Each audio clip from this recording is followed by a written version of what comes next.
नमस्कार। आईपा की टीम पहुंच चुकी है जेवर विधानसभा क्षेत्र में। 2022 विधानसभा चुनावों में सभी राजनीतिक दल सत्ता पर काबिज होने के लिए हर तरह का पैंतरा अपना रहे हैं और ऐसे में अपना अस्तित्व खोती जा रही बीएसपी यहां पर एक बार फिर उसने दम भरा है, एक बार जीत का, और यूपी किले को फतेह करने के लिए। और यहां पर इस कड़ी में यहां पर बीएसपी ने जो है कैंडिडेट अपना जो उतारा है वो है नरेंद्र भाटी जी, और उन्हें अच्छा खासा राजनीति का एक्सपीरियंस भी है क्योंकि 2001 से वो छात्र राजनीति में सक्रिय रहे और उसके बाद 2017 के बाद उन्होंने बीएसपी का दामन थाम लिया। तो नरेंद्र भाटी जी से हम आपकी मुलाकात कराएंगे। आईपा यानी all India progressive politic association, जिसका मकसद है यहाँ पर प्रगतिशील राजनीति का सरोकार या कह एक नई राजनीति की शुरुआत करना, उसे नई दिशा देना। और इसी कड़ी में हम पहुंचे हैं यहाँ पर। चलिए मुलाकात कराते हैं नरेंद्र भाटी जी से। नरेंद्र जी, बहुत बहुत स्वागत है आपका हम आईपा पर। Thank you ma'am. Narendra ji, पहला सवाल मेरा आपसे यही है, आपको यहाँ पर बीएसपी ने अपना उम्मीदवार चयनित किया है, तो किस तरह के अभी आप यहाँ पर देख रहे हैं, किस तरह की चुनौतियां हैं और जो मौजूदा राजनीति है उसे आप कैसे देखते हैं? देखिए, मुझे बहन कुमारी मायावती जी ने यहाँ के लिए आशीर्वाद दिया है, मैं प्रत्याशी यहाँ पर घोषित किया हूँ। मैं यहाँ पर देख रहा हूँ कि जो भी यहाँ पर जनप्रतिनिधि हैं, चाहे वो भारतीय जनता पार्टी के जनप्रतिनिधि हैं, वो एमएलए हों या और भी जो जनप्रतिनिधि, किसी नया विकास के नाम पर कोई काम नहीं किया है। युवाओं की बात करो, युवाओं को रोज़गार नहीं दिया गया, किसान यहाँ पे त्रस्त हैं, किसानों के लिए कोई किसी तरह का यहाँ पे कोई काम नहीं किया गया है। और आप जाइए गांव में, जब आप देखोगे गांव में जो सड़कें हैं, जो रोड बनी हुई हैं, उन पर किसी तरह का कोई भी, वहाँ गड्ढे हैं, किसी सड़क पूरी तरह ठीक नहीं है। तो मैंने यहाँ पे देखा है कि जो यहाँ के जनप्रतिनिधि जो भी मौजूदा रहे हैं भारतीय जनता पार्टी के, उन्होंने विकास के नाम पर हमारे ज़िले में और स्पेशली मेरे विधानसभा में कोई काम उन्होंने नहीं किया है। आप ये जिन आधार भी रहे हो, लेकिन यहाँ पर बीजेपी लगातार कह रही है कि उसने पूरे प्रदेश में, क्योंकि देश का सबसे बड़ा सूबा है उत्तर प्रदेश, और वहाँ पर बीजेपी जो लगातार वो ये दम भर रही है कि विकास के मुद्दे पर ही वो ये चुनाव लड़ रहे हैं और एक बार फिर जनता उनका साथ देगी। लेकिन मेरा आपसे सवाल ये है कि इस बार आपका मुकाबला यहाँ पर किससे है? आप किसे यहाँ पर अपना बड़ा प्रतिद्वंदी मान रहे हैं, समाजवादी पार्टी या बीजेपी? देखिए मैम, जो यहाँ की स्थिति है मैं आपको बता दूँ, चाहे वो कोई भी रहे हों भारतीय जनता पार्टी के, इन लोगों ने विकास के नाम पे कोई काम किया नहीं है। आप देखिए शिक्षा का क्षेत्र हो, उसमें अगर शिक्षा की किसी ने व्यवस्था कराई है, जो टॉप मोस्ट यूनिवर्सिटी है देश में, उसमें गिनती होती है हमारी गौतम बुद्ध यूनिवर्सिटी की, उसकी व्यवस्था कराई तो बहन कुमारी मायावती जी ने कराई। मेडिकल हॉस्पिटल है जो कि एम्स को टक्कर देती है, उसकी अगर व्यवस्था कराई तो बहन कुमारी मायावती जी के शासनकाल में हुई, हमारी पार्टी के शासनकाल में हुई। और दुर्भाग्य देखिए, जब से सरकार आई है, चाहे वो समाजवादी सरकार रही हो बारे में या भारतीय जनता पार्टी की सरकार है, वहाँ पर उन्होंने कोई फैसिलिटीज़ अवेलेबल नहीं कराई हैं। सारी जो आज फैसिलिटीज़ हैं अवेलेबल हैं यहाँ पे, सारे एडमिनिस्ट्रेटिव ऑफिस जो यहाँ पे हैं वो बहन कुमारी मायावती जी के देन है, सारे लोग आ रहे हैं। जनता देख चुकी है कि भारतीय जनता पार्टी के लोगों ने केवल भाई को भाई से लड़ाने का काम किया है, विकास के नाम पर इन्होंने कोई काम नहीं किया, सबको गुमराह किया है। और जनता अब इन आने वाले टाइम में इन्हें पूरी तरह जवाब देने के लिए बिल्कुल तैयार बैठी हुई है। लेकिन नरेंद्र जी, आपने कहा कि यहाँ पर कोई काम नहीं हुआ। जेवर एयरपोर्ट की अगर बात की जाए, इंटरनेशनल उसे क्रेडिट यहाँ पर जो है वो बीजेपी ले रही है और कह रही है एक अंतर्राष्ट्रीय स्तर का एयरपोर्ट तैयार किया जा रहा है और यहाँ पर जो कनेक्टिविटी है वो बहुत इजी हो जाएगी लोगों की, और यहाँ पर जो प्रोग्रेस, जो भी विकास कार्य किए हैं वो सारे उनके खाते में जाते हैं। तो आप इस तरह के जो आरोप लगा रहे हैं, 2012 से तो बीएसपी सत्ता में है ही नहीं, तो ऐसे में आप ये किस आधार पर बोल रहे हैं? देखिए बहन जी, देखिए मैं आपको बताता हूँ, 2017 से 2012 तक बहन कुमारी मायावती जी की सरकार रही, बसपा की यहाँ पे सरकार रही। उसी टाइम पे जब ये जो जेवर एयरपोर्ट का जिक्र आता है, इसको बहन जी ने, इसका ये प्रोजेक्ट जो उनका ड्रीम प्रोजेक्ट था, इन्होंने इसको रखा हुआ था। उस टाइम पे जो सेंटर में कांग्रेस की गवर्नमेंट थी तो उन्होंने इसका अप्रूवल नहीं दिया। ये जो प्रोजेक्ट है जेवर एयरपोर्ट का, आप पता कीजिए, सबको पता है, ये बहन कुमारी मायावती जी इसको लेके आई थी, परंतु कांग्रेस की जो मानसिकता थी, उन्होंने इस प्रोजेक्ट को यहाँ लागू नहीं होने दिया। अब उसी प्रोजेक्ट को नया क्या किया है भारतीय जनता पार्टी के लोगों ने, उसी प्रोजेक्ट को वहाँ पर इन्हें लागू कर दिया। आप नया बताइए, अगर इनका कोई प्रोजेक्ट होता स्टार्टिंग में 2017-2012 में, बहन जी लड़ी है कांग्रेस पार्टी से कि भाई इसको प्रोजेक्ट करो, उन्होंने सेंटर गवर्नमेंट में, उनकी गवर्नमेंट थी, अप्रूवल नहीं दिया, जिस वजह से एयरपोर्ट नहीं बन पाया। भारतीय जनता पार्टी ने क्या किया है, ये हमारा प्रोजेक्ट था, इसको लागू करने का काम किया है। नया क्या किया है इसमें आप बताइए। और जहाँ तक विकास के नाम पर आप बताइए, इन जनप्रतिनिधि जहाँ पे मौजूद हैं, एक काम नहीं किया उन्होंने। आप एक हॉस्पिटल बता दीजिए, एक यूनिवर्सिटी बता दीजिए, कॉलेज बता दीजिए। और देखो दुर्भाग्य देखिए, जिस टाइम कोरोना काल था, ये पूरे देश में एक विपत्ति का काल था मैम, वहाँ के जनप्रतिनिधि, जहाँ जनता में त्राही त्राही मच रही थी, सारे जनप्रतिनिधि सब लोग परेशान थे, पर ये जनप्रतिनिधि भारतीय जनता पार्टी चुप बैठे हुए थे। उन्होंने कोई जनता की मदद नहीं की। मैं धन्यवाद करना चाहता हूँ बहन कुमारी मायावती जी का, जो इनॉक्स, जो कि एक जो ऑक्सीजन सिलेंडर का जो वहाँ पे बनता है, केवल इनॉक्स की जो एक वो है, उसकी व्यवस्था अगर किसी ने की तो बहन कुमारी मायावती जी ने की। एक साल 2016-17 में, जब उसमें 2018-19 में जब ये कोरोना का समय आया, तो उनको पता चल गया था कि भाई कोरोना आने वाला है, तो भारतीय जनता पार्टी किसी जनप्रतिनिधि ने ये नहीं सोचा कि यहाँ पे ऑक्सीजन सिलेंडर कमी हो सकती है, व्यवस्था करानी चाहिए। वो बहन कुमारी मायावती ने एक व्यवस्था कराई, जनता ने उसी का फ़ायदा उठाया। इन्होंने नया क्या किया? हॉस्पिटल की स्थिति देखिए आप, जनता बहुत परेशान थी, बेड की व्यवस्था वहाँ पे नहीं हो रही थी कोरोना काल में, तो ये जनप्रतिनिधियों ने अपने फ़ोन बंद कर लिए। जनता इनको जवाब देगी। भारतीय जनता पार्टी की सरकार प्रदेश में है और देश में है। इस सरकार ने कभी नहीं सोचा कि यहाँ के युवाओं को रोजगार दिया जाए। केवल इनका मकसद तो ये था कि इनको गुमराह कर दो आप देश हित पर, भाई को भाई से लड़ाने के लिए हिंदू मुस्लिम के नाम पर ये लोग गुमराह करते हैं। तो नरेंद्र जी, यहाँ पर रोजगार एक बड़ा मुद्दा होने वाला है इस बार का 2022 में, और रोजगार के मुद्दे पर आप भी यहाँ पर आपकी स्ट्रेटेजी का ये हिस्सा रहने वाला है। बिल्कुल रहेगा मैम। देखिए, यहाँ के जो युवक हैं वो पढ़े लिखे हैं, शिक्षित हैं, पर वो अगर किसी कंपनी में रोजगार, कहने को तो यहाँ विदेशी इन्वेस्टमेंट हो रहा है जी, पर आप देखिए, दुर्भाग्य देखिए इन युवकों को, इनको वहाँ पर कोई रोजगार नहीं दिया जा रहा है। क्यों नहीं दिया जा रहा है? क्यों नहीं दिया जा रहा है? मैं पूछना चाहता हूं जनप्रतिनिधियों से कि जब यहाँ पे हमारी ज़मीन पे इंडस्ट्री लगी हुई है, आप रोजगार के लिए हम कहाँ देखिए जाएं? यहाँ सवाल मेरा फिर वही है कि 2012 से अगर हम यहाँ अब तक देखते हैं 2022 के चुनाव, क्योंकि 2012 गया, 2017 गया, 2012 में जहाँ बीएसपी की 80 सीटें थी, तो वहीं 2017 में ये 19 पर सिमट गई।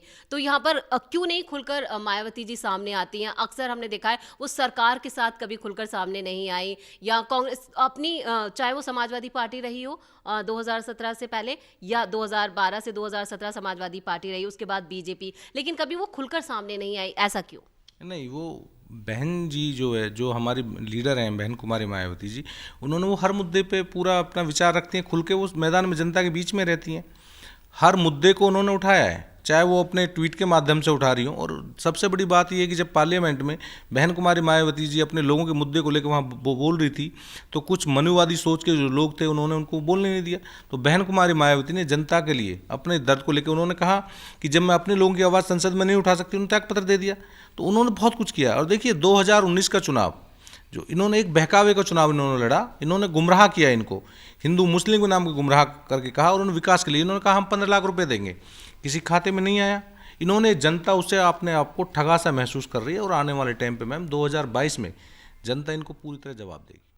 लेकिन यहाँ पर बीएसपी भी ये कहें कि बिल्कुल कोरी नहीं है। कई आरोप जो हैं बीएसपी पे भी लगे हैं। बीएसपी को कहा जाता है स्मारकों की सरकार रही है, जहाँ पर उसने पार्क बनाया, स्मारक बनाया, लेकिन यहाँ पर भी आम आदमी का विकास तब भी नहीं हुआ।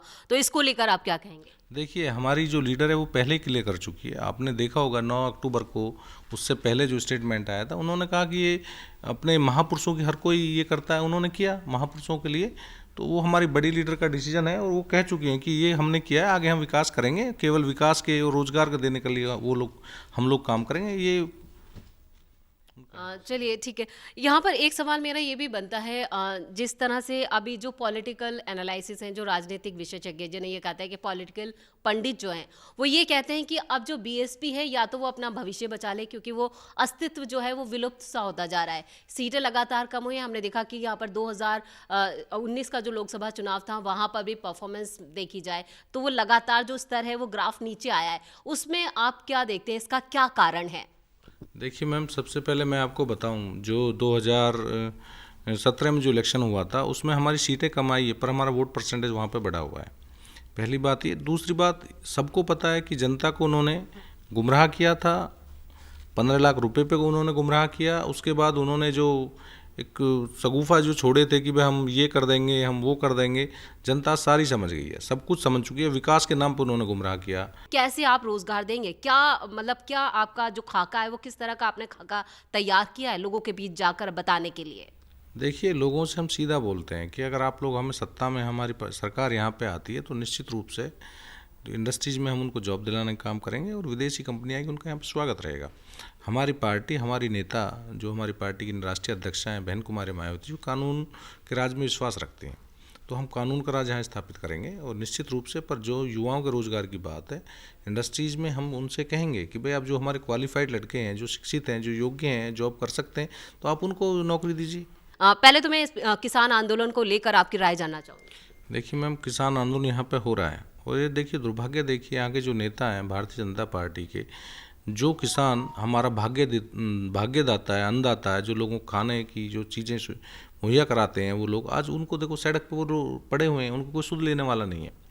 तो निश्चित रूप से अगर हमारी सरकार आएगी तो जो देखो पहले भी हमारी जब सरकार रही, हमारी बहन कुमारी मायावती जी यहाँ के सूबे की मुख्यमंत्री रही प्रदेश की, तो उन्होंने गन्ने का जो रेट सबसे ज़्यादा बढ़ाया। इसको जो किसान नेता वो बोल भी रहे हैं। तो हमारी प्राथमिकता रही, किसानों को पूरा ध्यान रखा जाएगा, जो उनकी गन्ने की फसल का जो और जो फसल है उनका जो रेट्स है वो अच्छा रेट हम यहाँ पे हमारी सरकार मुहैया कराने पहले भी काम किया, अब भी करेगी। तो आप पूरी तरह से कॉन्फिडेंट हैं कि जेवर सीट जो है वो आपके खाते में आने वाली है और आप यहाँ पर जीतेंगे।